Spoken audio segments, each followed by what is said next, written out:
Shalom everyone, we're continuing on Pei Bet Amud Bet, וחכמה, and we'll deal with a takana that was made in the time of the Mishnah.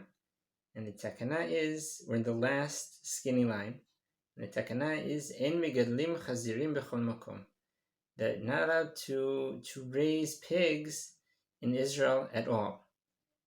And the question is why, and the Gemara will deal with that. Tanura Banan, Kshetzaru Beit Chashmonai Ze al Ze, at some point there was a civil war between two of the leaders of the house of Hashmonai, and one of them was besieging the other. The one inside, on the inside in Yerushalayim, in the Beit HaMikdash, his name was Hyrcanus, and the one outside the Beit HaMikdash was Aristobulus, and they were fighting. ובכל יום היו משלשים להם בקופה דינרים, והיו מעלים להם תמידים.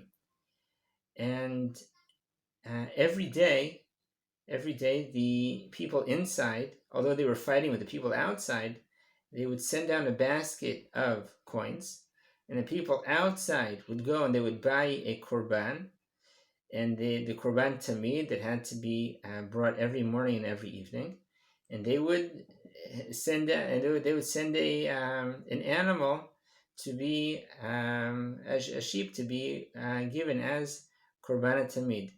And so even though they were fighting, the people inside would send down money. They would buy the korbanot, send the korbanot back. They would put a rope down. They would tie the korbanot and bring it up all over the wall. Meaning that even though they were fighting, they didn't want to stop the avodah of Beit HaMikdash. There was one wise man, old man, that he knew Chokma Yuvanit, Greek knowledge. What that exactly means, we'll see. Amar them, he told the people outside, as long as they are continuing the avodah of the korbanot, you'll never win. They will never be. You won't be able to beat them at all. And the following day, the people on the inside in Beit HaMikdash, they put down with the rope, they put down a basket with the money. And the guys on the outside said, oh, now we know what to do. We have to stop them from doing the korbanot. Instead of sending up a sheep, which is a kosher korban, they sent up a pig. They were pulling up this pig. They didn't know what they had, and they were pulling it up. And in the middle of the way, it stuck its hooves into the wall of Eretz Yisrael parsa. And literally, it means that there was the earth shook for a great distance around. It means it was a terrible, terrible thing that Am Yisrael, that the Jews were the ones that caused the avodat korbanot to stop. It wasn't even an external source, an external reason, other nations. No, it was the Am Yisrael that caused the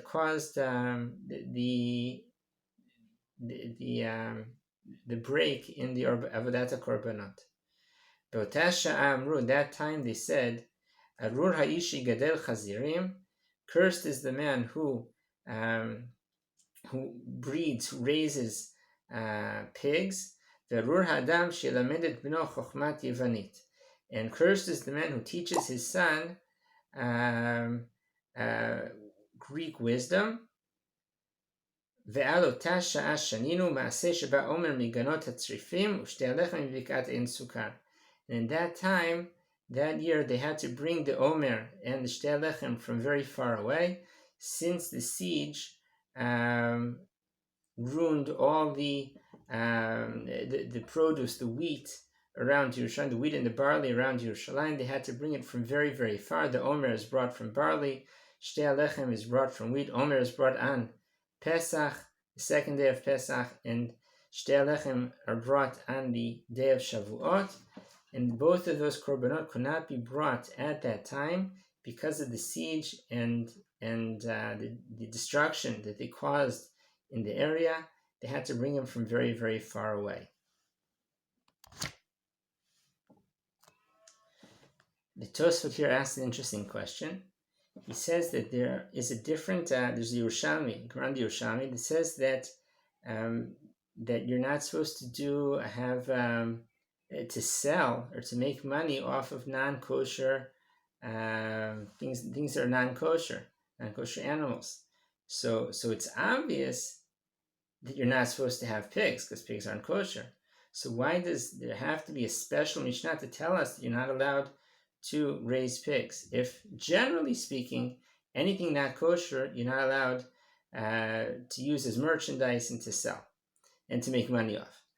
And the Tosfot answers that isur, that prohibition, is when you're raising the non-kosher animals to be eaten. In other words, if you have if people enjoy eating seafood, okay, and you have and you have the seafood, and you grow lobsters, and you supply lobsters and shrimp to be eaten. You're not supposed to do that. That you're not allowed to do. That is generally. But if you have horses, okay, and you sell the horses for the races, or you sell donkeys to work in the fields or to carry stuff, and not to be eaten, then that's okay. In other words, the prohibition for the other non-kosher animals is only when you're raising them to be eaten, to selling them to be eaten. But if you're selling them for other reasons, you're growing certain animals and the raccoons, and they make coats out of them, okay, or hats out of them, that's okay. That's not eating.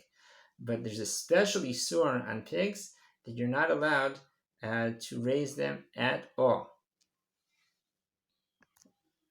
Okay, the next part of the Gemara, we're in the last line of Pei Bet Amud Bet, and the Gemara asks, we said that Chochma Yuvanit, that there was a curse, that Chachamim cursed people who taught their sons Chochma Yuvanit, Greek wisdom. And the Gemara asks, Chochma Yuvanit mi asira, and is Greek wisdom prohibited? Ve'atanya Amar Rebbe. Rebbe said, there's a brayta that Rebbe said, Be'eretz Yisrael Lashon Sursi Lama. Why should people talk Lashon Sursi, the Sursi language?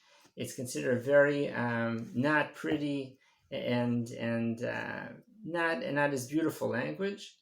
O Lashon HaKodesh, O Lashon Yuvanit. And Rebbe said, if you have to speak in Israel, either speak Hebrew, Lashon HaKodesh, or speak Greek.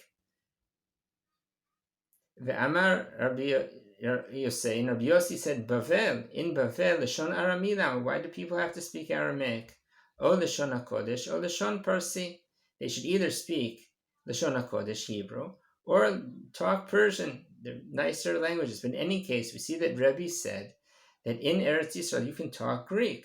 So how do we say that there's a curse on a person who teaches Greek knowledge to his sons? And the Gemara answers, Lashon Yevani lechud, Chochma Yevanit lechud. That there are two separate things. Lashon Yevani, teaching the Greek language, that's okay. But Chochma Yevanit is not okay.